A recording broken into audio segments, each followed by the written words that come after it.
Al-Fadus dengan Bu Nur Hidayah, di mana aksi nyata ini berjudul diseminasi budaya positif. Kami lanjutkan aja. Yang pertama kita akan mendengar sambutan dari kepala sekolah. Kepada kepala sekolah kami persilakan. Terima kasih MC. Bismillahirrahmanirrahim. Assalamualaikum warahmatullahi wabarakatuh. Yang saya hormati Bapak Wakil Kepala Sekolah, dan saya hormati ibu-ibu, bapak guru semua, dan saya banggakan CGP saya Pak Alfatus dan Ibu Nur Hidayati. Baik Bapak Ibu, pada siang ini kita akan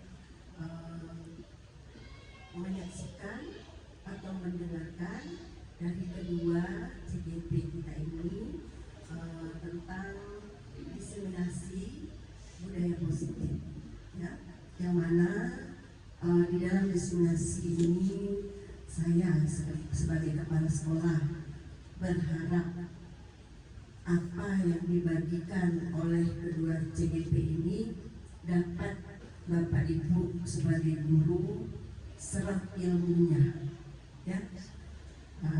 Pada siang ini yang akan diseminasikan oleh kedua CGP ini tentang budaya positif, yaitu perubahan paradigma belajar, disiplin positif, motivasi perilaku manusia, kebutuhan dasar, posisi kontrol restribusi, keyakinan kelas, dan segitiga restitusi, ya. Tadi saya salah, restitusi, ya, bukan restitusi. Baik, harapan saya kepada kedua CGP ini sama seperti dulu harapan saya kepada GP kita dan CGP sebelumnya, yaitu dapat membagikan ilmu ini kepada Bapak Ibu guru yang hari ini hadir untuk menyaksikan aksi nyata mereka kepada Bapak Ibu guru. Mudah-mudahan apa yang akan mereka diseminasikan bisa Bapak Ibu serap dan Bapak Ibu aplikasikan ke dalam PBM sehari-hari.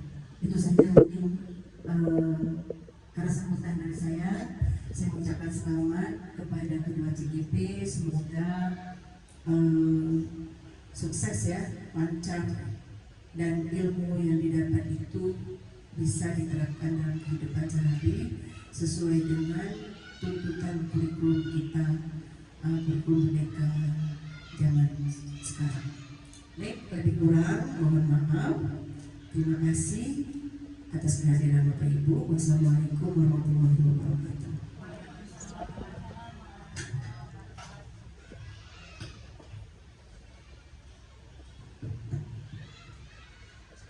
Terima kasih kepada Ibu Kepala Sekolah, Bu Wan Kasmawati, yang sudah memberi sambutan agar kedua CGP kita bisa sukses dan lancar kegiatannya. Amin, amin, ya rabbal alamin. Kemudian untuk acara selanjutnya kegiatan ini yaitu penyampaian dari CGP tentang diseminasi budaya positif oleh Pak Bu Nur Hidayah dulu, ya. Kepada Bu Nur Hidayah kami persilahkan. Baik, terima kasih MC. Bismillahirrahmanirrahim. Assalamualaikum warahmatullahi wabarakatuh.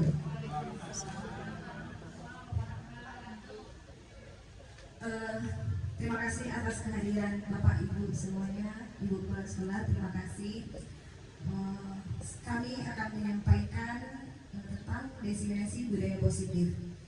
Sebelumnya semangat ibu-ibu, bapak, semangat, semangat siap, semangat. Oke, sebelum memulai aksi nyata, saya ada ice breaking. dan Ibu Bapak dengarkan arahan saya. Sebagai guru, saya akan mengatakan silakan. Kalau saya bilang Ibu Guru mengatakan berdiri, semuanya berdiri. Tapi kalau saya tidak mengatakan berdiri, tidak mengatakan Ibu Guru mengatakan, berarti tidak berdiri. Boleh bisa dipahami? Ibu Guru mengatakan berdiri.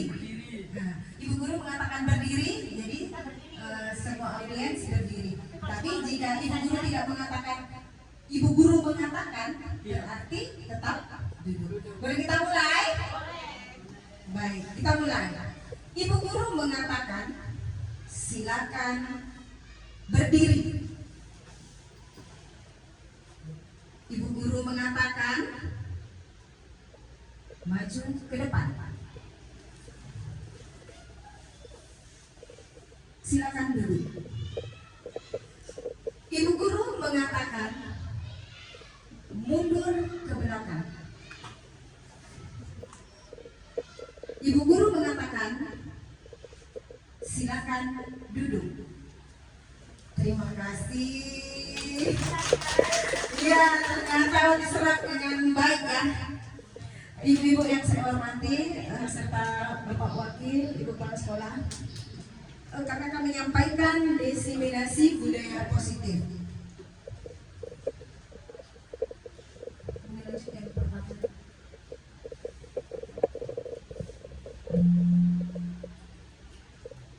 Topik dalam eksplorasi konsep pada hari ini adalah ada 6, karena CGP-nya ada 2, kami akan membagikan 3 topik.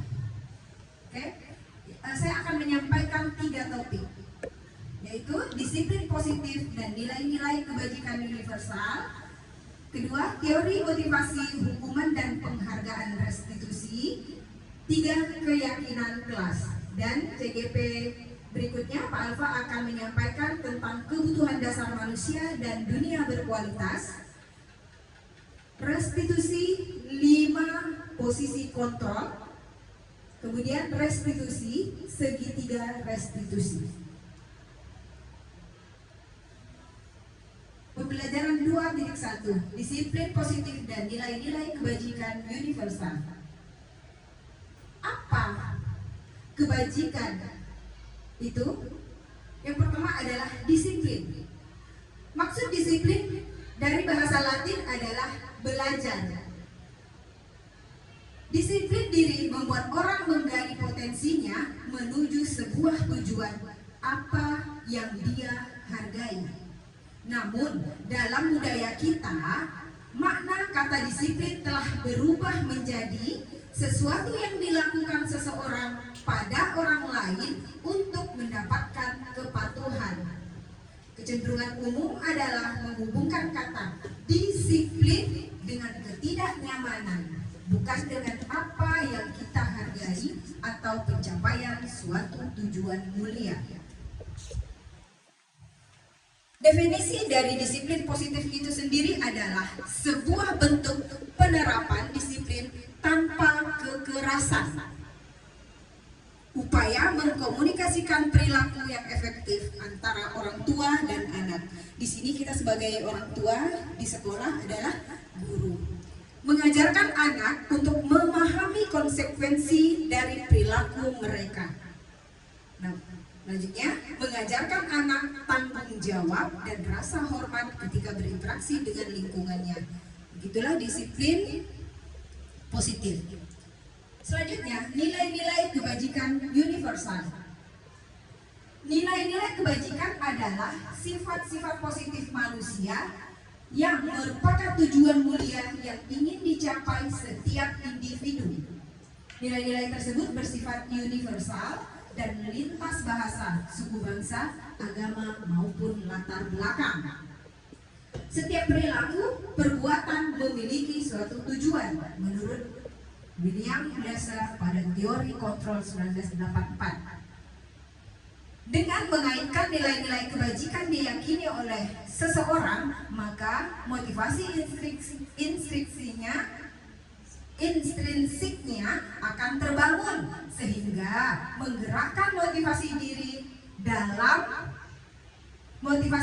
dalam untuk dapat mencapai tujuan mulia yang diinginkan menurut Diane Gosen 1998. Nilai-nilai kebajikan yang ingin dicapai oleh setiap anak Indonesia dikenal dengan profil pelajar Pancasila. Ada ingat ibu-ibu profil pelajar Pancasila yang sering kita ajarkan kepada anak ya? Yang pertama, beriman dan bertakwa kepada Tuhan Yang Maha Esa. Ada yang bisa menyebutkan ibu-ibu? Bu Elida? Belajar Pancasila. Oke, kita nyanyi ya. Oke, kita nyanyi. Ikutin saya boleh? Oke.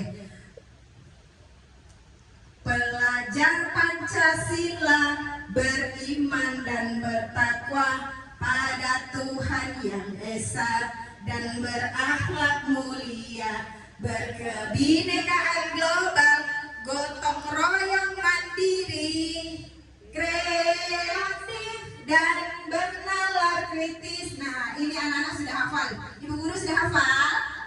Sudah, terima kasih. Kita lanjut, Pak.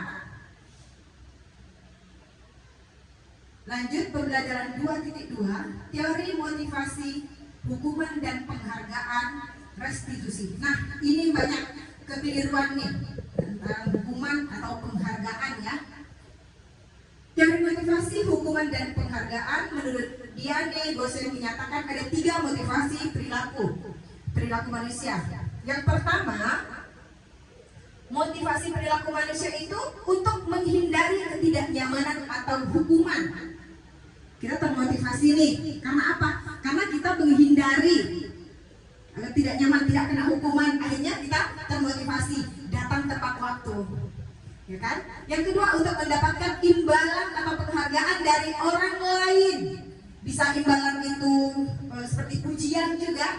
Akhirnya datang tepat waktu, datang ke sekolah tepat waktu ya. 3, untuk menjadi orang yang mereka inginkan dan menghargai diri sendiri dengan nilai-nilai yang mereka percaya. Kalau menurut ibu-ibu, yang ketiga ini menjadi orang yang mereka inginkan maksudnya benar-benar termotivasi dari dalam diri kita sendiri ya. Nah, mudah-mudahan kita termasuk yang nomor 3. Selanjutnya, hukuman dan konsekuensi. Hukuman bersifat tidak terencana dan tiba-tiba. Anak atau murid tidak tahu apa yang akan terjadi dan tidak dilibatkan disiplin dalam bentuk konsekuensi. Sudah terencana atau sudah disepakati, sudah dibahas dan disetujui oleh murid dan guru. Nah, hukuman ini saya berikan contoh. Misalnya ada seorang anak datang terlambat. Anak datang terlambat tanpa kita beritahu terlambat, kita akan langsung hukum. Berdiri di depan kelas tanpa kesepakatan. Itu namanya hukuman. Baik, sekarang konsekuensi. Konsekuensi itu bersifat terencana. Kesepakatan, keyakinan kelas kita. Sepakat, besok keyakinan kelasnya apa? Anak datang tepat waktu. Tiba-tiba dia terlambat. Konsekuensinya mereka harus menerima apa yang diberikan oleh gurunya. Baik, lanjut tentang penghargaan. Menurut Kohn, dari hasil pengamatannya selama ini tentang tindakan memberikan penghargaan yang nilainya sama dengan menghukum seseorang. Penghargaan bisa juga bersifat menghukum ya. Yang pertama, pengaruh jangka pendek dan jangka panjang. Penghargaan tidak efektif. Kemudian penghargaan merusak hubungan. 3, penghargaan mengurangi ketepatan. Kemudian penghargaan menurunkan kualitas. Penghargaan mematikan kreativitas. Demi mendapatkan penghargaan, akhirnya mematikan kreativitas seseorang. Penghargaan itu bersifat menghukum, bisa jadi. Kemudian motivasi dari dalam diri atau intrinsiknya.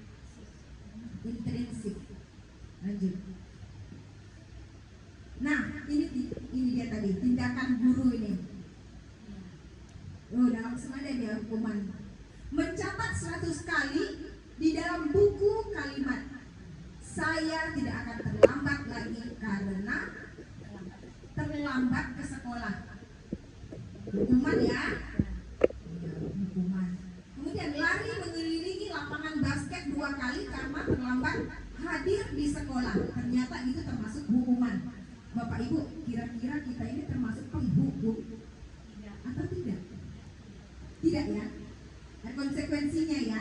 Nah, tiap-tiap kelas mempunyai keyakinan kelas, kesepakatan kelas ya. Baik. Selanjutnya, murid diminta untuk push up 15 kali karena tidak menggunakan masker ke sekolah. Termasuk hukuman. Menggantikan kertas tugas teman yang telah dicoret-coret. Termasuk konsekuensi. Iya. Membersihkan tumpahan air di meja tulis karena tersenggol pada saat belajar.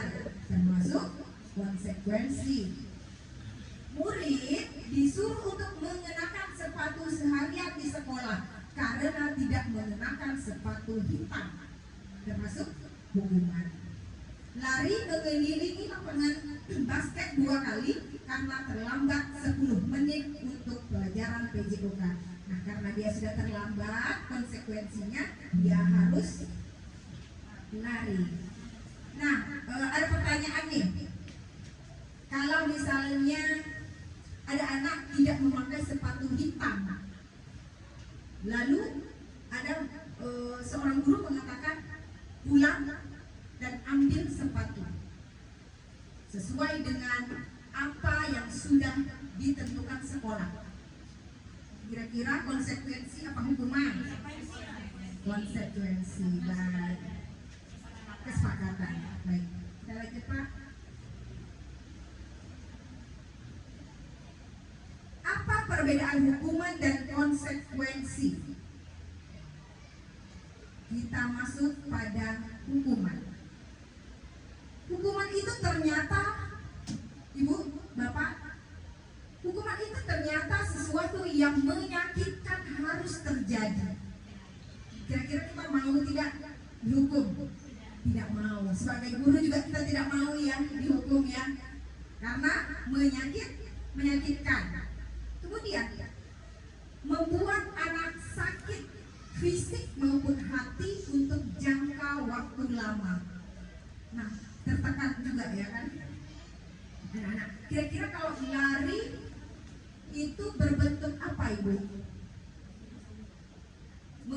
Push up itu berbentuk hukuman, berbentuk apa?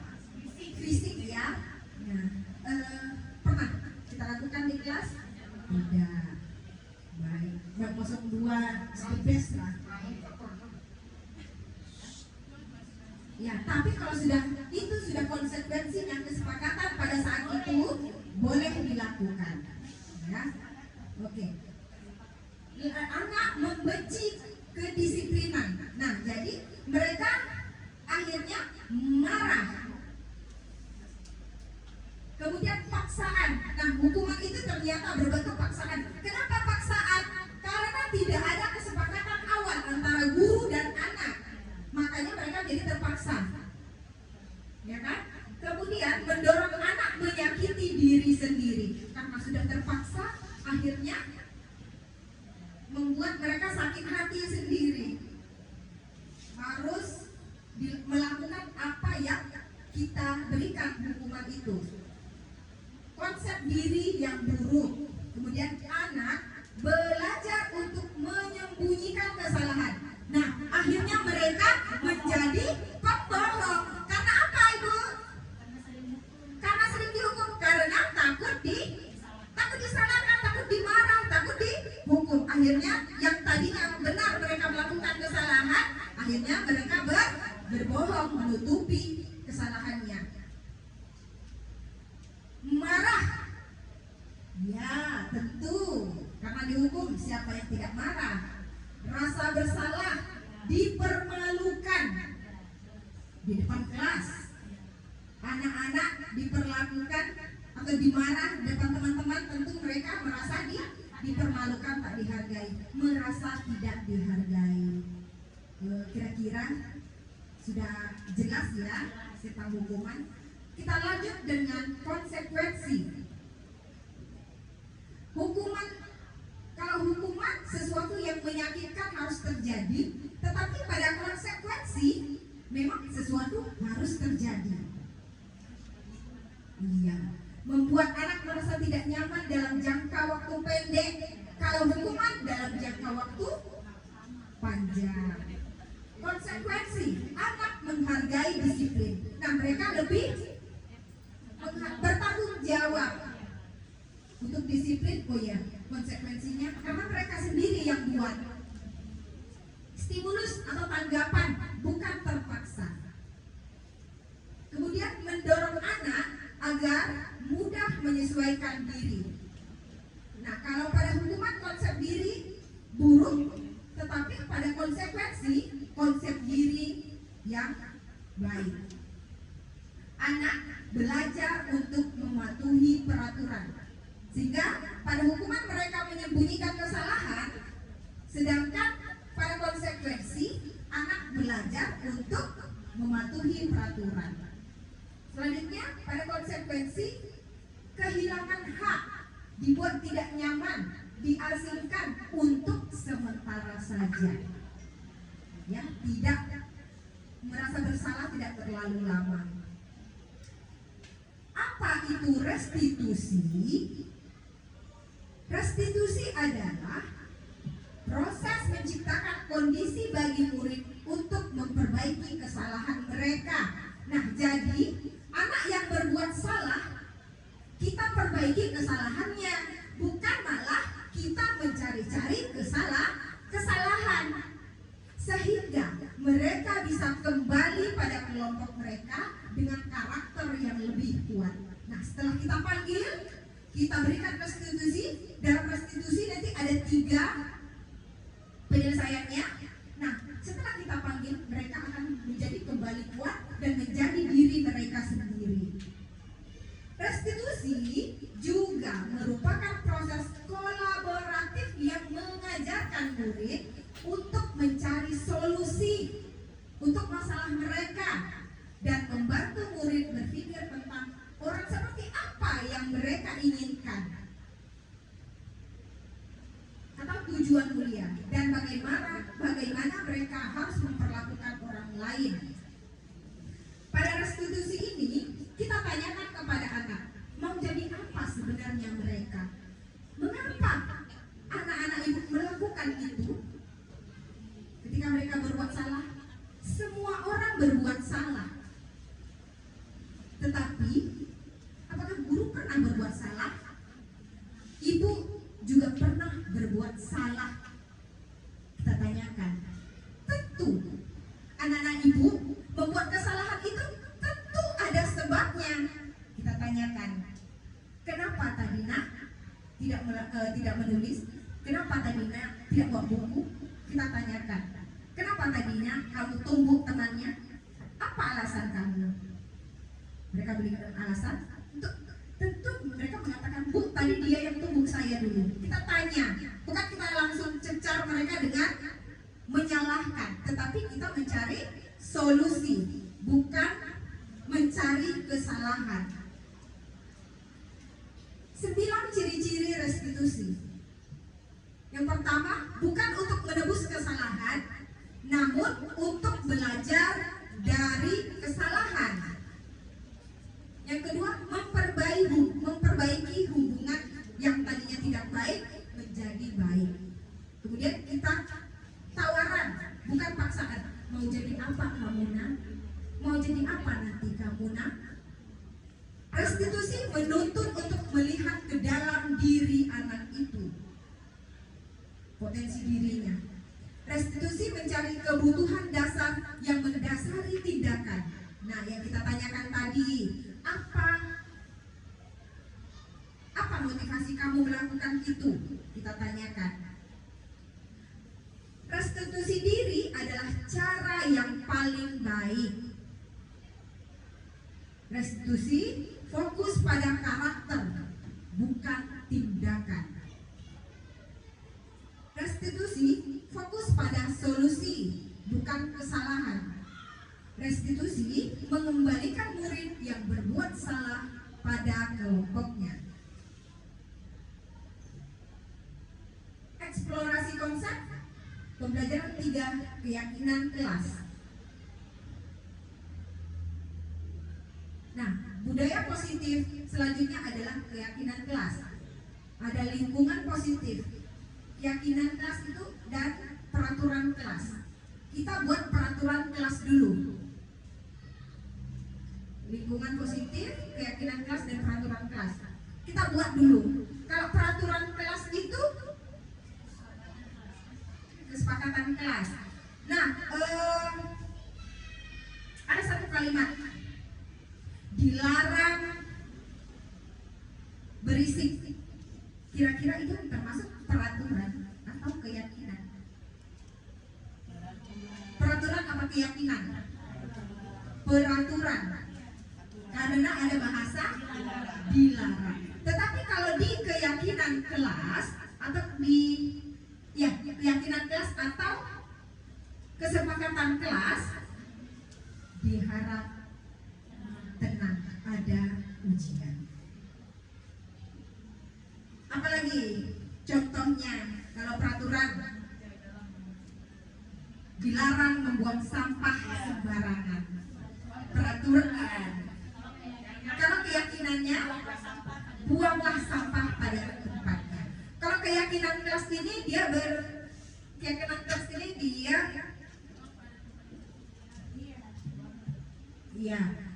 lebih halus bahasanya ya, tidak menggunakan bahasa dilarang.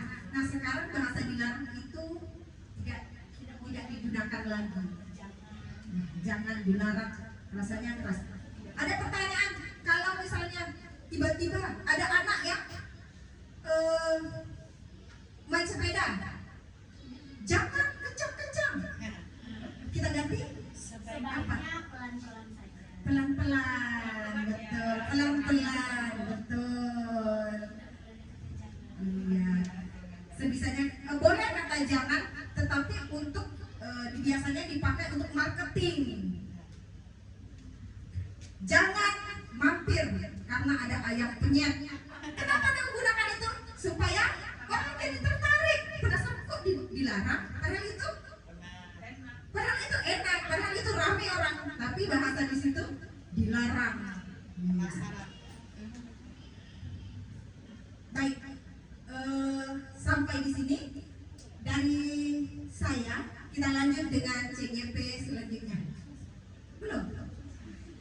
Oke, masih ada. Kita lanjut lagi.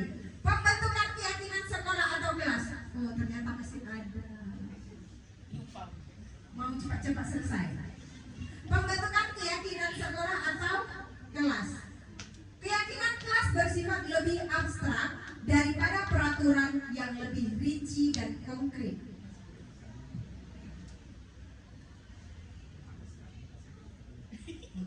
Keyakinan kelas berupa pernyataan universal. Pernyataan keyakinan kelas senantiasa dibuat dalam bentuk positif. Sudah kita ini tadi ya dibahas, keyakinan kelas senantiasa dibentuk dalam bentuk positif. Keyakinan kelas hendaknya tidak terlalu banyak sehingga mudah diingat dan dipahami oleh semua warga kelas. Keyakinan kelas sebaiknya sesuatu yang dapat diterapkan di lingkungan tersebut. Semua warga kelas hendaknya ikut berkontribusi dalam pembuatan keyakinan kelas lewat kegiatan curah pendapat. Selanjutnya, bersedia meninjau kembali keyakinan kelas dari waktu ke waktu. Biasanya itu kami lakukan di kelas, saya pribadi, sebelum masuk pelajaran itu terus diingatkan, ya kan Bu? Agar mereka ingat konsekuensi apa ketika melihat mereka langgar.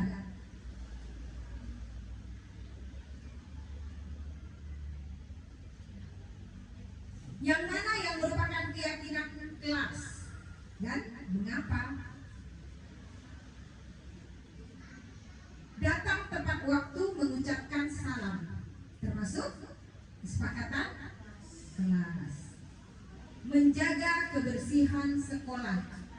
Kesepakatan. Kesepakatan. Berdoa sebelum dan sesudah kegiatan. Aktif dalam pembelajaran dan tertib. Kesepakatan semua ya? Iya. Kami guru dan murid yang saling menyayangi. Kami murid yang semangat belajar. Kami murid yang peduli dengan teman-teman. Nah, boleh nih untuk referensi kita di dalam kelas ya. Kalau ibu-ibu yang belum melaksanakan kesepakatan kelas, mungkin ini bisa kita jadikan referensi juga.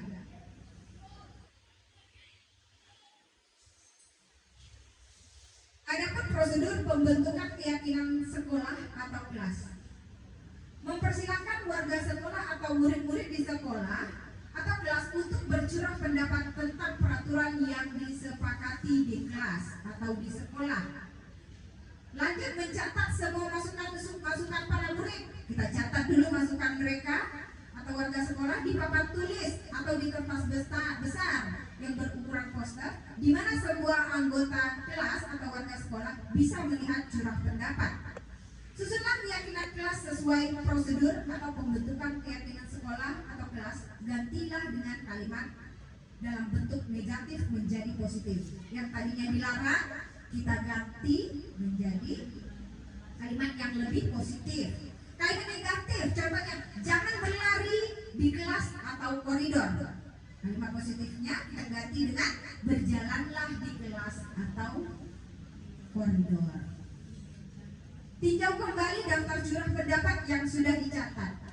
Anda mungkin akan mendapati bahwa pernyataan yang tertulis di sana masih banyak yang berupa peraturan-peraturan. Selanjutnya, ajak warga sekolah atau murid untuk menemukan nilai kebajikan atau keyakinan yang dituju dari peraturan tersebut. Contoh, berjalan di kelas, dengarkan guru, datanglah tepat waktu, berada di bawah satu payung, yaitu keyakinan untuk saling menghormati atau nilai kebajikan hormat. Keyakinan inilah yang dimasukkan dalam daftar untuk disepakati. Kegiatan ini juga merupakan pendalaman pemahaman bentuk peraturan keyakinan sekolah atau kelas. Selanjutnya, tinjau ulang keyakinan sekolah atau kelas secara bersama-sama. Seharusnya setelah beberapa peraturan telah disatukan menjadi beberapa keyakinan, maka jumlah butir pertanyaan keyakinan akan berkurang. Sebaiknya keyakinan sekolah atau kelas tidak terlalu banyak. Bisa sekitar 3 atau 7 keyakinan saja. Jika terlalu banyak, mereka akan kesulitan untuk mengingatnya. Anak-anak susah mengingatnya. Setelah keyakinan dibuat, maka semua warga kelas dipersilakan meninjau ulang dan menyetujuinya. Sudah dari tadi yang tadinya kita tempel, kita kaji ulang lagi mana yang paling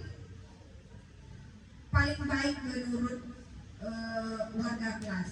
Nantinya keyakinan sekolah atau kelas bisa dilekatkan di dinding kelas di tempat yang mudah dilihat. Peraturan. Selalu kembalikan buku ke tempatnya. Keyakinan kelasnya berarti termasuk tanggung jawab. Dilarang mengganggu orang lain, berarti mereka diminta untuk saling menghormati orang lain. Hadir di sekolah 15 menit sebelum pembelajaran dimulai. Pada keyakinan kelasnya, menghormati orang lain atau mereka berkomitmen datang 15 menit sebelum pembelajaran dimulai, berarti mereka berkomitmen. Dilarang melakukan kekerasan, termasuk keselamatan, menghormati orang lain. Dilarang menggunakan narkoba. Keyakinan kelasnya adalah kesehatan untuk kesehatan. Bergantian atau menunggu giliran. Ya, disuruh bersabar, saling menghormati. Gunakan masker. Untuk apa? Keselamatan. Jangan berlari di kelas atau koridor. Kenapa? Untuk keselamatan atau keamanan. Nah, kalau penggunaan helm, kira-kira untuk apa penggunaan helm? Ibu, untuk keselamatan. Perlindungan kepala. Bisa nggak dilarang? Ya, biasanya ibu-ibu kalau pakai helm takut polisi atau untuk keselamatan? Takut polisi ya, kebanyakan ya. Takut benda. Ya. Pakai helm untuk keselamatan. Baik, kami serahkan ke Ibu MC. Terima kasih kami ucapkan kepada Bu Nurjaya sudah menyampaikan menggebu-gebu semangat. Semoga ilmu yang diberikan budaya yang kita hapus ya. Apa yang diberikan budaya ilmunya hari ini mendapat manfaatnya bagi kita dan kita terapkan di kelas ya Bu ya. Insya Allah. Berikut kita akan menyaksikan ya ulasan dari Pak Alfa ya, materi tentang pembelajaran 4, 5, dan 6. Pada Pak Alfadrus kami persilakan.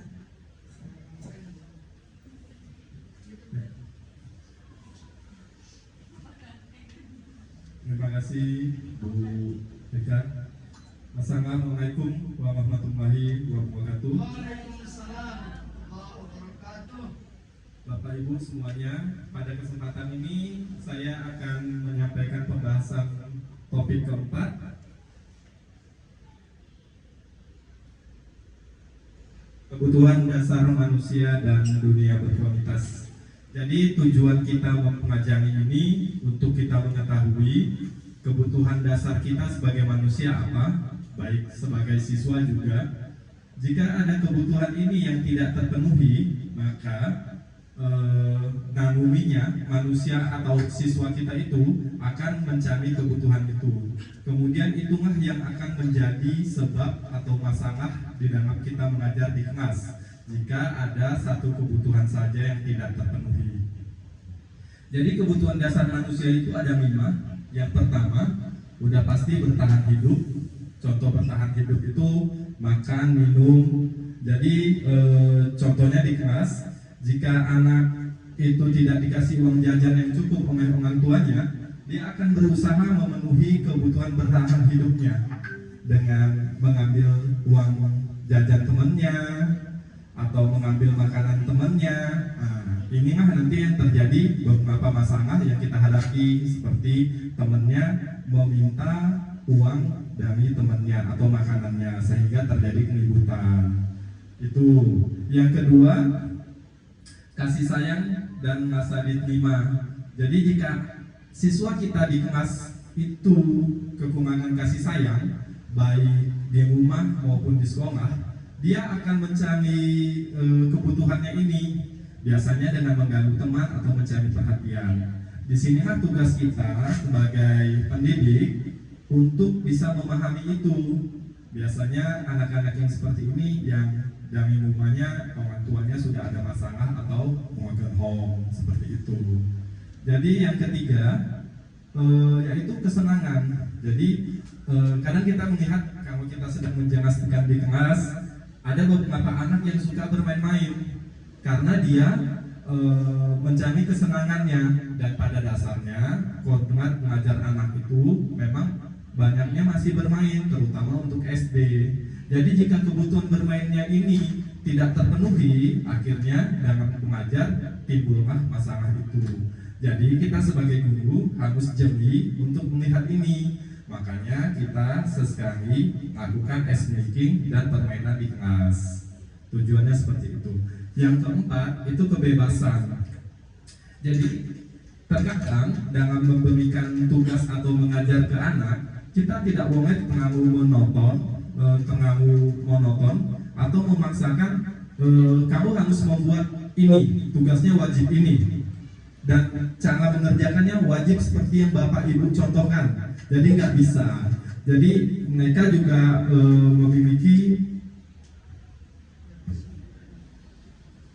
mereka menginginkan kebebasan. kita dapat memberikan tugas-tugas yang bervariasi kepada mereka selagi hal itu masih memenuhi tujuan dari pengajaran yang kita lakukan. Dapat contohnya dalam bentuk hasil kerja atau produk. Hasil kerja atau produk itu bisa berbeda-beda tergantung minat mereka masing-masing. Itu contoh kebebasan dalam kita mengajar kepada anak. Terus penguasaan. Udah menjadi sifat manusia untuk ingin menguasai satu sama lainnya. Jadi biasanya siswa-siswa yang ingin menguasai temannya atau ingin mengatur temannya, nanti akhirnya timbullah masalah atau keributan di antara mereka. Di situ juga kita harus paham, kita harus jeli untuk melihat hal ini. Jika ada siswa-siswa seperti itu, mungkin kita bisa memberikan sesuatu yang porsinya tepat. Bisa jadi dia ketua kelas atau sebagainya gitu. Jadi jika kita memahami 5 kebutuhan dasar manusia ini, insya Allah dalam mengajar kita dapat mengurangi timbulnya masalah-masalah yang tidak kita inginkan tadi. Jadi tujuannya itu bertahan hidup, kasih sayang dan rasa diterima, kesenangan, kebebasan, dan penguasaan.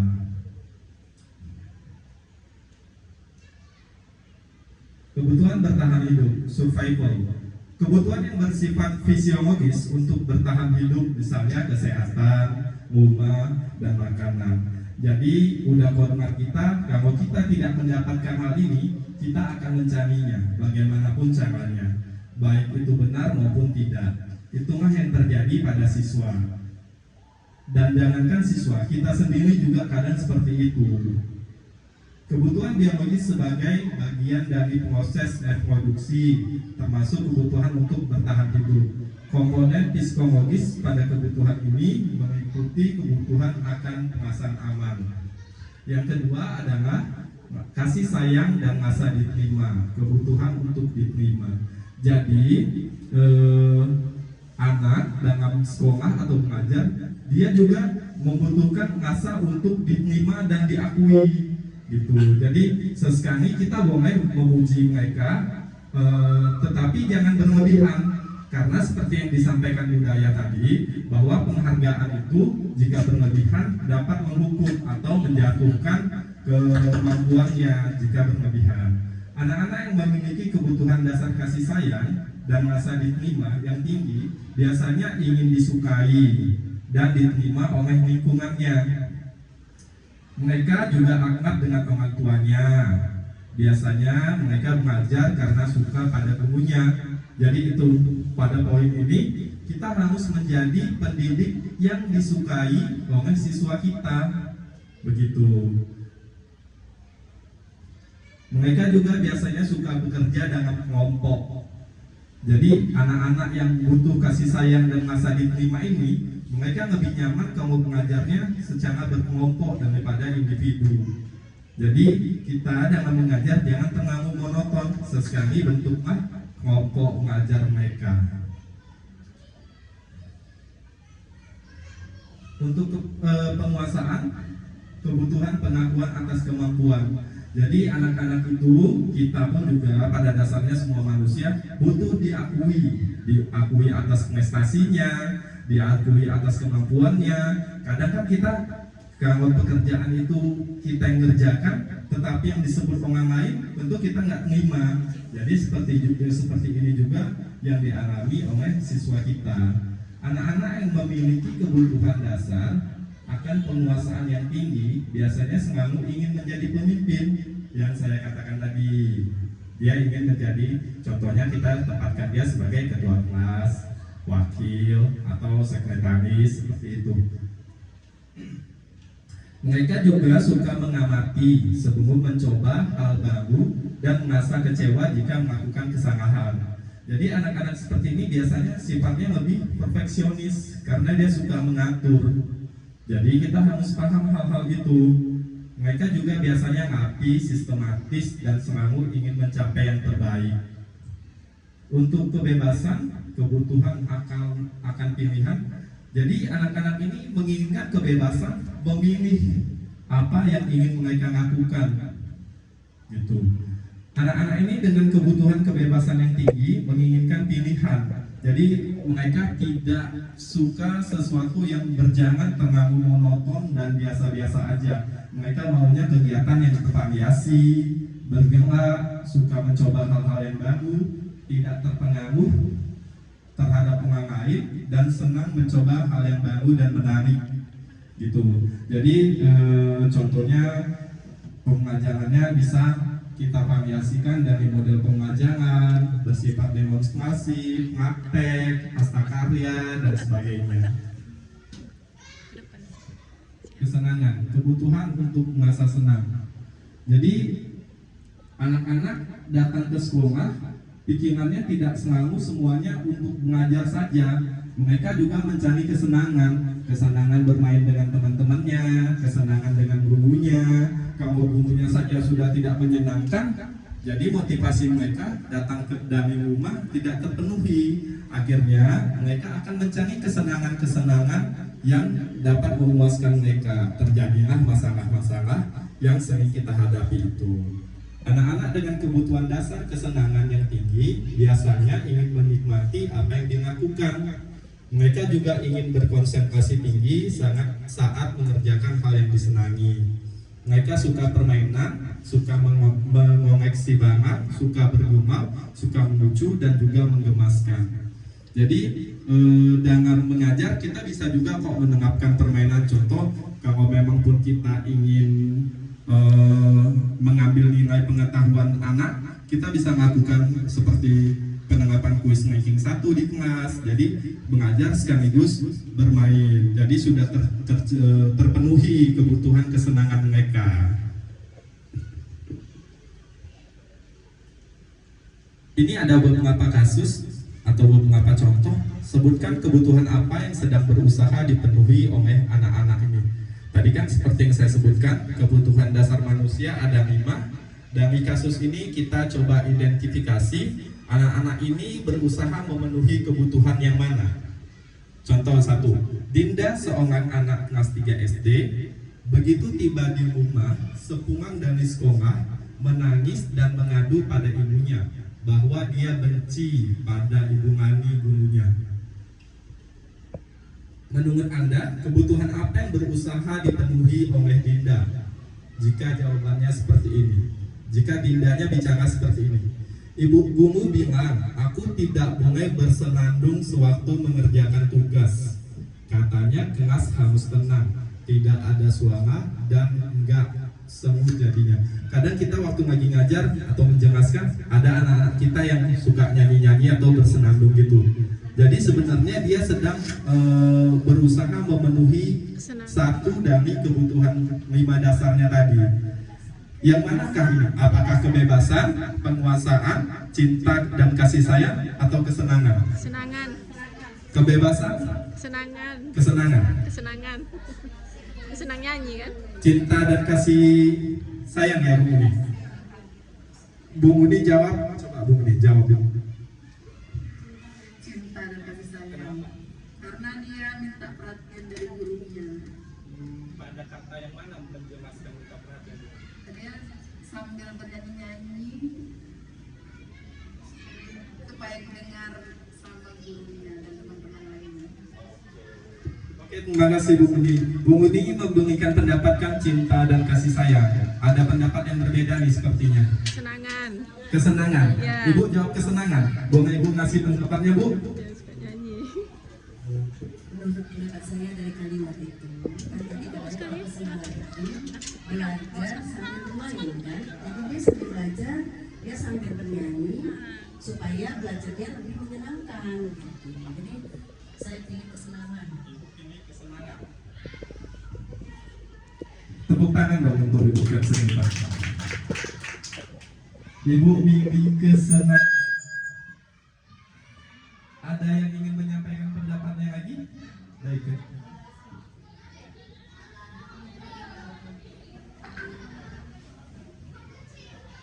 Ayo, siapa mau ngasih pendapatnya lagi?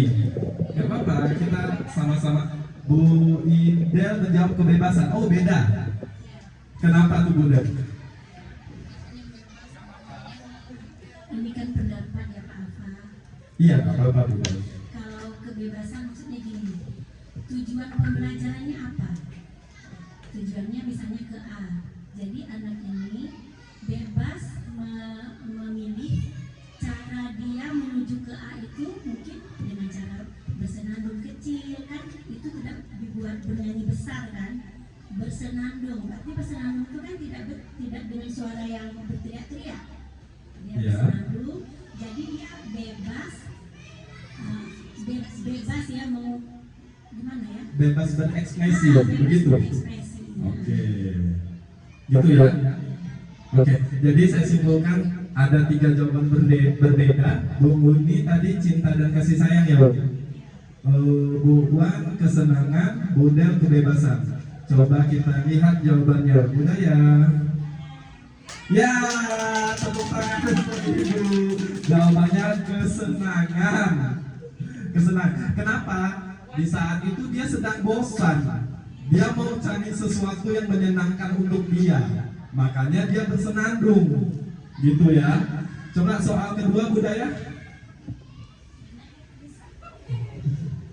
Oke, untuk kasus kedua, Dinda seorang ini perbedaannya di percakapannya saja. Menurut Anda kebutuhan apa? Ya, itunya sama ya. Di sini Dinda mengatakan, ibu guru tidak menyapaku hari ini. Padahal aku pakai jepit rambut baru. Cinta dan kasih sayang. Sepakat? Ya, kayaknya cukup mudah. Karena dia minta perhatian gitu ya. Dia minta perhatian. Jadi dia minta cinta dan kasih sayang. Apakah benar cinta dan kasih sayang? Coba Budaya. Ya, benar, cinta dan kasih sayang. Ya, di sini Dinda sedang berusaha memenuhi kebutuhannya karena dia minta perhatian. Jadi sesekali boleh juga kalau kita lihat anak-anak kita mungkin pakai sepatu baru atau tas baru, kita puji-puji dikit gitu. Dia sedang mencari kebutuhan cinta dan kasih sayangnya. Ya. Coba kasus ketiga Budaya. Masih sama dengan Dinda. Dinda di sini mengatakan, aku sebel, gambarku tidak rapi. Malah ibu guru nunjukin ke teman-temanku di kelas, di depan kelas. Jadi gambarnya tidak rapi dan gurunya nunjukin. Jadi akhirnya dia sebel. Menurut ibu-ibu dia memenuhi apa? Kebebasan, penguasaan, cinta dan kasih sayang atau kesenangan? Apa bunyinya? Penguasaan. Coba Bu ya, bisa bantu jelaskan Bu ya.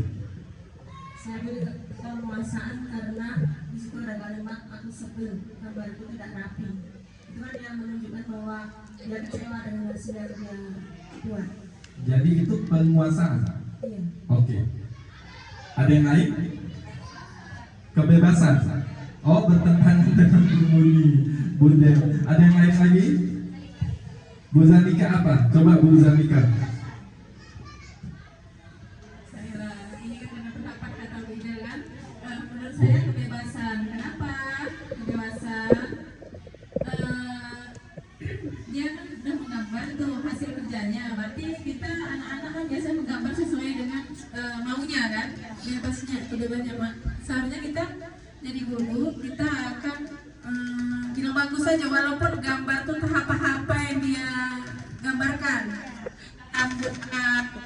Orang aja dengan orang ini itu dibuat, tapi kita kasihlah nilainya yang berapa gitu. Tapi tidak boleh kita Tidak boleh menghakimi sepihak gitu ya. Ya betul. Ya bebas. Oke. Itu aja. Oke, terima kasih Bu Ika. Jadi begini ya, Bapak Ibu, di sini kan dia menggambar, oke, mungkin gambarnya tidak rapi, mewarnainya, mengatakan. Tetapi dalam gambar itu, kita kan tidak hanya menilai kerapiannya saja. Ada mungkin kombinasi warnanya, mungkin bisa jadi ada ide menggambarnya apa. Kadang kan kalau anak 3 SD, paling gambarnya gunung 2 segitiga gitu kan. Terus ada sawah di bawahnya, sungai, rumah kecil satu. Tetapi mungkin di saat ini gambarnya tidak rapi, tetapi idenya berbeda. Itu kan juga menjadi poin penilaian. gitu ya. Oke budaya, coba kita lihat apa jawabannya. 1, 2, 3. Iya, perpuasaan Bu Iya. Terima kasih Bu Iya. Coba budaya, ada kasus selanjutnya nggak? Oke, kasus selanjutnya ini masih Dinda, banyak ya kasus Dinda ini. Dinda bilang, aku bosan, masa ngajarnya cuma gitu-gitu aja. Dia bosan, ini kayaknya cukup mudah nih. Dengan ibu guru aja, dia bosan, gurunya cuma ngajarnya cuma metode ceramah begitu-gitu aja. Kira-kira kebutuhan mana yang tidak terpenuhi untuk Dinda ini? Kebebasan. Kebebasan ya. Iya, sepertinya dia ingin bebas. Coba budaya. Ya, betul. Ternyata udah mulai lancar teman-teman kita, udah mulai paham ya. Oke, kita masuk ke topik kelima, pengajaran 5 posisi kontrol. Jadi, untuk 5 posisi kontrol ini, kita sebagai pendidik memiliki 5 pilihan posisi. Ya, dengan posisi kelima adalah posisi yang tertinggi atau posisi paling ideal. Sayangnya, kita selama ini kebanyakan masih berada pada posisi 1 dan posisi 2. Dan kami akui juga, saya dan budaya mengakui, mungkin Bu Edi juga mengakui, merasa tertampar dengan mengikuti CGP ini, ternyata kami berada di posisi 1 dan 2. Seperti itu ya Bu Edi, kurang lebih. Jadi semoga dengan materi ini dapat menyadarkan kita untuk kita mendapatkan posisi yang lebih baik lagi. Oke budaya, coba. Oh ini video budaya. Putarkan videonya Bapak Ibu, kita saksikan dulu penjelasan video ini.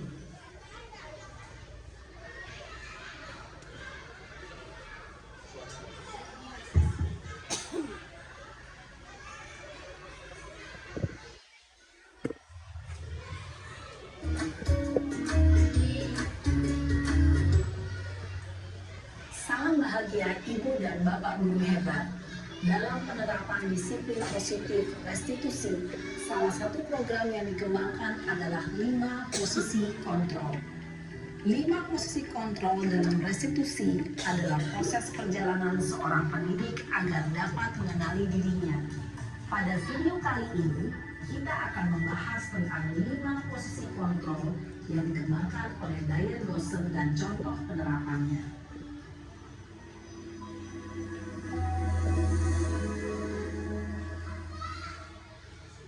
5 posisi kontrol itu adalah 1. Posisi penghukum, 2. Posisi pembuat merasa bersalah, 3. Posisi teman, 4. Posisi pemantau atau monitor, dan 5. Posisi manajer. Untuk lebih memahami kelima posisi tersebut, mari kita saksikan kasus Naren yang terlambat hadir 20 menit di sekolah dan melihat bagaimana kelima posisi kontrol dalam menghadapi masalah tersebut. Posisi 1, posisi penghukum ya.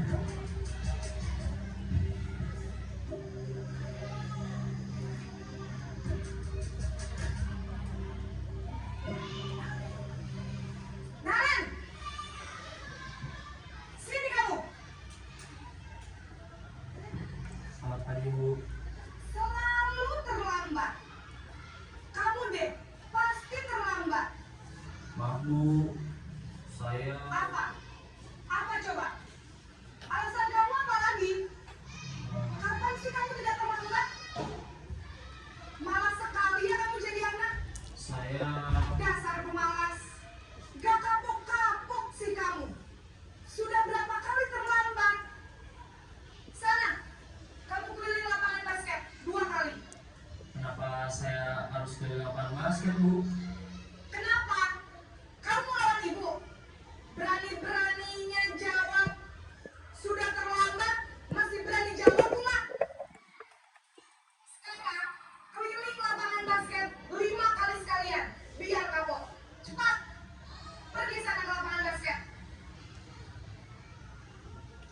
Posisi penghukum biasanya berbicara dengan nada tinggi, menghabis, menunjuk-nunjuk, menyakiti, dan menyindir.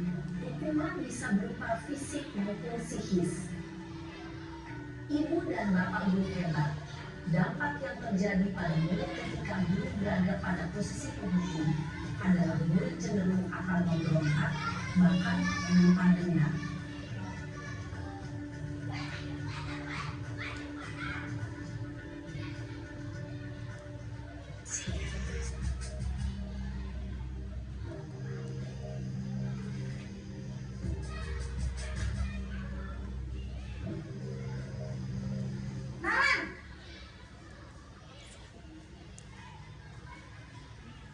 Selamat pagi, Bu. Naren, kamu kenapa terlambat lagi, nak? Ya Tuhan, Naren. Kamu senang ya bikin ibu susah ya? Kalau kamu terlambat lagi, nanti ibu yang ditegur bapak kepala sekolah, nak. Disangka ibu tidak bisa membina kamu. Duh, gimana ini? Maaf, Bu. Duh, Gusti Naren. Kamu suka ya kalau ibu ditegur bapak kepala sekolah? Terus, sekarang ibu harus tulis apa ini di buku absen? Ini kamu sudah sering terlambat loh. Ibu harus apa coba? Maaf, Bu. Maaf sekali. Ya sudah, lain kali jangan bikin ibu susah lagi ya nak ya. Ibu tidak akan kuat lagi kalau kamu begini terus. Bisa jantungan kalau ibu ditegur bapak kepala sekolah. Sana cepat ke kelas. Maaf ya, Bu. Maaf sekali. Posisi membuat rasa bersalah berbicara dengan nada tenang, cenderung lembut. Namun kata-kata yang diutarakan membuat murid merasa menjadi orang yang gagal, memandang buruk dirinya sendiri, merasa tidak berharga, dan tidak sanggup membahagiakan orang lain. Ketika guru mengambil posisi pembuat rasa bersalah, murid akan menganggap dirinya yang bersalah dan ia akan menyimpan emosi negatif tersebut di dalam dirinya.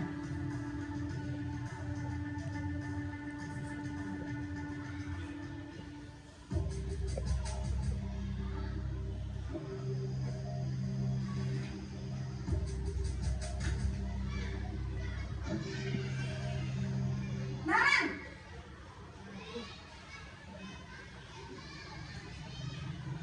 Selamat pagi, Bu. Wah, sudah jam berapa ini nak? Terlambat lagi ya sayang. Iya, Bu.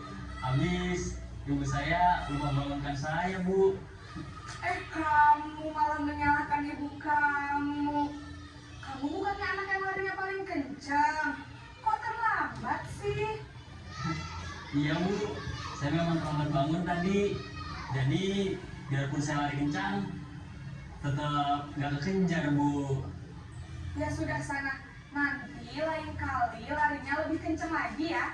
Biar gak terlambat lagi. Bikin seneng ibu. Demi ibu. Bisa kan? Bisa lah, Bu. Ya sudah sana masuk kelas. Ibu beresin urusan absen kamu. Kamu ini ada-ada saja. Dalam posisi teman, guru berbicara dengan nada suara ramah, akrab, cenderung bersenda gurau untuk menjaga suasana tetap santai. Murid akan merasa senang, aman, dan akrab dengan guru. Identitas yang tercipta adalah identitas sukses atau berhasil. Namun, perlu diingat, karena ini masih dorongan eksternal, maka ada faktor ketergantungan dari murid kepada orang tertentu. Di sini guru absennya, sehingga di lain waktu murid bisa berperilaku baik, namun hanya kepada orang-orang tertentu saja.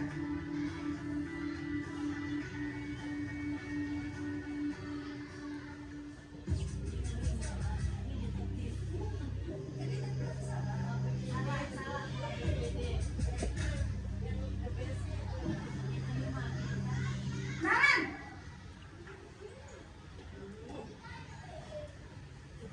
Selamat pagi, Bu. Naren, apa peraturan sekolah kita tentang jam berapa kita harus masuk sekolah, nak? Kita harus di sekolah jam 7, Bu. Iya betul, sekarang sudah jam 7.20. Kemarin sudah tahu konsekuensinya jika terlambat hadir. Paham, Bu. Saya harus tinggal kelas pas jam istirahat selama 20 menit. Iya benar, konsekuensinya demikian. Jadi nanti jam 9.30 pas istirahat, kamu harus tinggal di kelas, kerjakan tugas tambahan untuk ketertinggalan kamu, ya. Baik, Bu. Posisi pemantau mengandalkan penghitungan atau data untuk mengontrol murid. Guru mengarahkan murid berdasarkan peraturan dan konsekuensi. Seorang pemantau menunjukkan bahasa tubuh dan ekspresi wajah yang datar dan cenderung formal.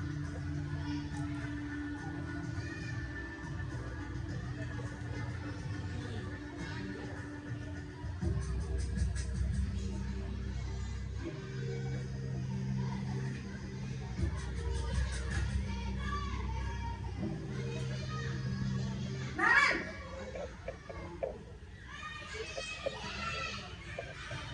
Selamat pagi, Bu. Selamat pagi Naren. Maaf, Bu. Saya terlambat.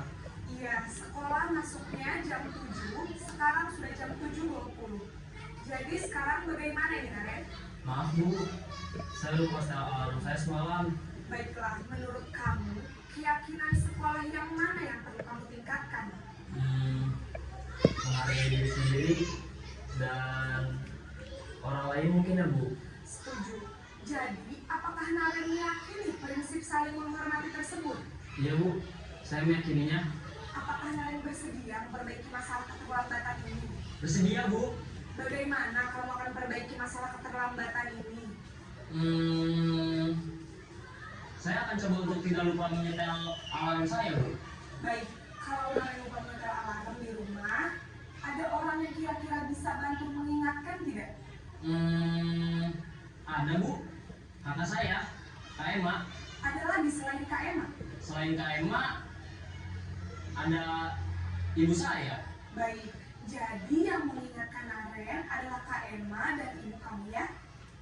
Kira-kira akan mulai setel alarm kapan nih Naren? Setelah pulang sekolah, akan segera saya lakukan. Baik, jadi Naren akan setel alarm untuk bangun besok pagi dan akan diingatkan oleh kakak dan ibunda Naren ya. Ada lagi yang mungkin perlu dilakukan Naren agar tidak terlambat bangun lagi. Tidak ada, Bu. Baik Naren, terima kasih untuk kerjasama kamu. Sekarang kamu perlu kembali ke kelas untuk belajar. Baik, Bu. Terima kasih.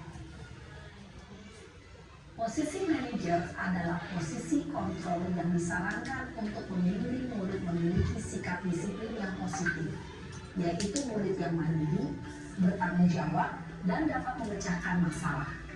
Tujuan dari posisi ini adalah agar murid dapat merefleksi atas tindakannya. Guru akan dengan tulus memberikan pertanyaan-pertanyaan bermakna, sehingga murid dapat belajar dari kesalahannya dan mencari sebuah solusi untuk menyelesaikannya. Ibu dan Bapak guru hebat, setelah mengamati adegan kelima posisi kontrol tadi, kira-kira posisi mana yang paling ideal? Posisi mana yang dapat menunjang motivasi intrinsik murid? Ya, tentu posisi manajer.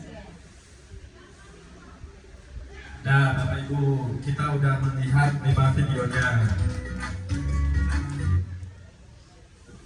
Jadi dari kelima posisi ini, kira-kira coba tanyakan pada hati kita sendiri, tak usah dijawab kuat-kuat. Kita berada di posisi mana selama ini? Kalau saya sepertinya saya penghukum ya, Bu. Kayaknya saya posisi dulu. Sepertinya intinya kita bersama-sama bersatu padu untuk mengejar kita berada di posisi manajer ya. Jadi di posisi ini kita tidak hanya menyalahkan siswa saja, kita bersama-sama siswa mencari solusi bersama. Jadi masalah dia selesai, semoga tidak terulang lagi. Ya kalau terulang lagi, ya kita lakukan lagi posisi manajer. Jadi kita tidak perlu bosan-bosan mengingatkan mereka. Kalau bisa sih solusi itu siswanya sendiri yang mencetuskan, jadi dia bisa lebih mematuhinya. Oke. Ini ada beberapa pertanyaan. Saya kecewa sekali dengan kamu. Ini posisi membuat Omar merasa bersalah. Kamu tidak pernah benar melakukannya. Ini jika mengucapkannya seperti ini berarti dia posisi penghukum. Ayolah, lakukan demi ibu atau bapak. Ada kata ayolah, mengajak, itu bahasa teman. Sebenarnya untuk posisi teman ini udah cukup baik, cuma siswanya nanti ketergantungan. Dia ketergantungan sama kita. Di saat kita yang piketnya bukan kita, dia bertingkah lagi gitu. Jadi kurang baik tapi sudah cukup baik lah. Apakah kamu mau mendapatkan stiker bintang hari ini? Ini pemantau. Jadi setiap siswa melakukan hal yang baik dikasih penghargaan berupa bintang. Untuk dapat memberikan siswa itu penghargaan kan siswanya dipantau dulu sama dia. Mana yang baik dikasih bintang, mana yang tidak baik tidak dikasih bintang. Jadi ini posisi pemantau. Bagaimana kamu bisa menyelesaikan masalah ini? Kita mencari solusi atas masalah yang sedang dihadapi. Ini posisi manajer. Kamu selalu yang paling terakhir. Emang kenapa kamu siswa ngumpulnya terakhir? Kan nggak apa-apa juga, yang penting tepat waktu. Berarti itu penghukum. Kamu memang pun tidak bisa tepat waktu, kita berikan keringanan waktu. Oke, budaya. Ya, ini adalah segitiga restitusi. Jadi pada posisi manajerial tadi, untuk menghadapi siswa yang sedang bermasalah, baik seperti terlambat tadi, yang dilakukan ibu guru piket tadi di video adalah melakukan langkah-langkah berdasarkan segitiga restitusi. Kenapa disebut segitiga? Karena ada 3 langkah yang harus diikuti. Ya udah ya. Pertama, menstabilkan identitas. Kedua, validasi kebutuhan. Dan ketiga, menanyakan keyakinan. Jadi akhir atau ujung dari segitiga restitusi ini, kita menanyakan keyakinan yang sudah kita bentuk di keyakinan kelas tadi untuk selalu berhubungan. Ya, lanjut budaya.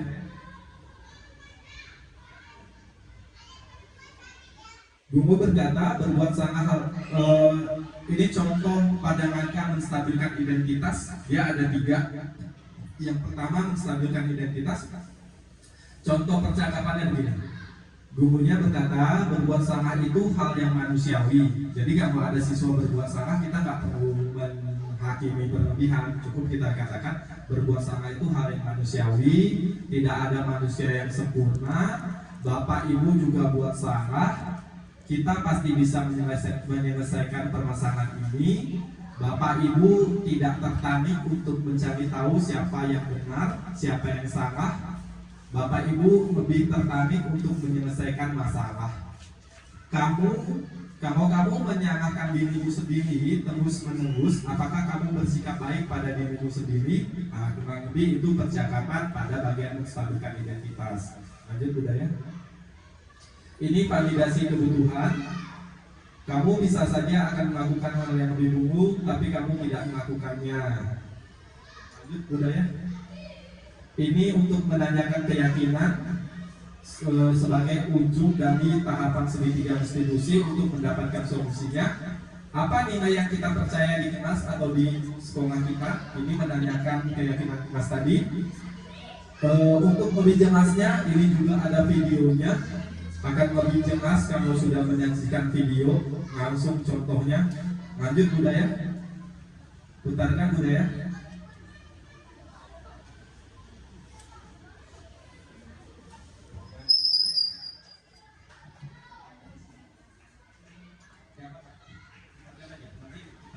Kita stop.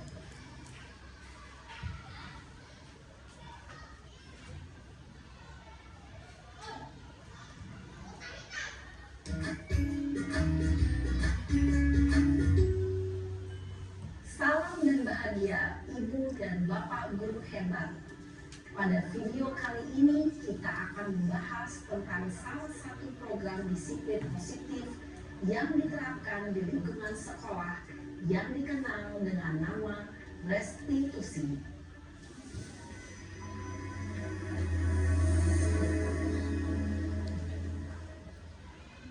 Restitusi dikembangkan oleh pakar pendidikan Diane Goshen berlandaskan pada teori kontrol Dr. William Gleason. Segitiga restitusi adalah suatu proses dialog yang dijalankan oleh guru atau orang tua agar dapat menghasilkan murid yang mandiri dan bertanggung jawab. Pada saat guru di posisi manajer, aspek yang dikembangkan pada murid adalah motivasi intrinsik, sehingga penanaman nilai-nilai kebajikan dapat tumbuh dan berkembang menjadi suatu kebiasaan positif yang akhirnya membentuk karakter murid. Proses dialog ini terdiri dari 3 langkah yang digambarkan pada ketiga sisi pada segitiga restitusi. Sisi pertama adalah menstabilkan identitas. Sisi yang kedua adalah validasi tindakan yang salah. Dan sisi yang ketiga adalah menanyakan keyakinan. Ibu dan Bapak guru, berikut ini akan ditunjukkan bagaimana seorang guru berada dalam posisi manajer menggunakan penerapan segitiga restitusi.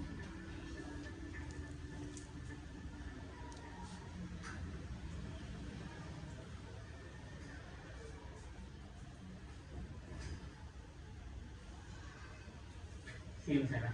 Siang, Sob. Sudah lama nggak ketemu Sarah. Kenapa hari ini ada di sini? Kesel, Pak. Kesel banget. Masa aku dikatain tukang fitnah, Pak? Ya aku marah lah. Aku balik ngatain Eka di depan kelas. Kesel banget. Oh begitu. Ya pasti kamu marah dan kesal. Bapak juga akan marah apabila ada yang menuduh Bapak seperti itu. Kemudian pada saat itu kamu mau melakukan apa? Ya saya langsung ngatain Eka lah, Pak. Kesel banget. Saya bentak-bentak dia depan teman-teman lain. Oh begitu. Pasti kamu melakukan seperti itu karena suatu alasan tertentu kan? Iyalah, masa saya diam saja, Pak? Ya saya bela diri lah.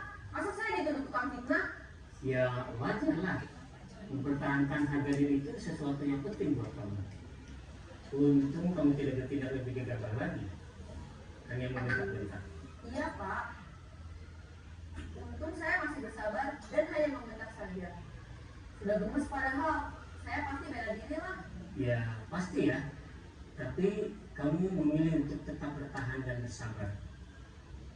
Kamu memilih untuk tidak berbuat lebih parah lagi kan? Iya. Nah, sekarang coba kita lihat lagi tindakan kamu yang bentak-bentak Eka di kelas. Tindakan kamu itu kira-kira sesuai dengan keyakinan kelas atau prinsip kamu tidak? Enggak lah, Pak. Capek, Pak, jadi pemarah. Jadi keyakinan atau prinsip mana yang kurang sesuai dengan keinginan kamu? Ya, saya sebenarnya sangat menghargai orang lain. Mungkin saat itu saya menjadi emosi, jadi tidak menunjukkan sikap itu. Kamu meyakini tidak? Menghargai orang lain itu penting buat kamu. Yakinlah, Pak. Iya, setuju. Kita harus saling menghargai. Namun, ada juga keyakinan yang kita sepakati yang perlu kita jalankan apabila kita sedang marah, bukan? Ya, saya bisa lebih proaktif, mulai dengan diri sendiri. Saya bisa jadi lebih bersabar, mengambil waktu jeda untuk berpikir mau apa selanjutnya. Kira-kira kamu bersedia memperbaiki masalah ini tidak? Bersedia, Pak. Kalau kamu memperbaiki masalah ini, kamu akan menjadi orang seperti apa? Saya akan menjadi orang yang bertanggung jawab kali ya, Pak. Dan senantiasa proaktif. Iya, menurut kamu bagaimana rasanya menjadi orang seperti itu? Ya nyaman lah, bangga bisa bersabar dan menahan diri. Baiklah kalau begitu. Yuk kita pikirkan bagaimana memperbaiki masalah ini.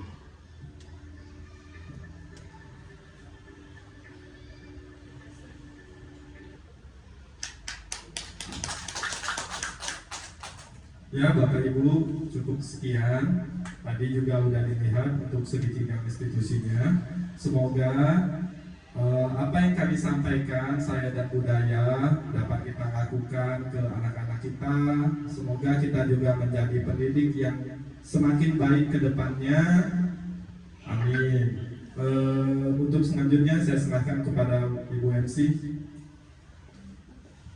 Terima kasih Pak Alfa, terima kasih budaya sudah memberikan materi hari ini, dan terima kasih kepada Ibu Kepala Sekolah yang sudah memberi kesempatan, dan ibu-ibu lain yang sudah meluangkan waktunya ya menyaksikan materi yang disampaikan oleh Pak Alfa dan Bu Nur Hidayat.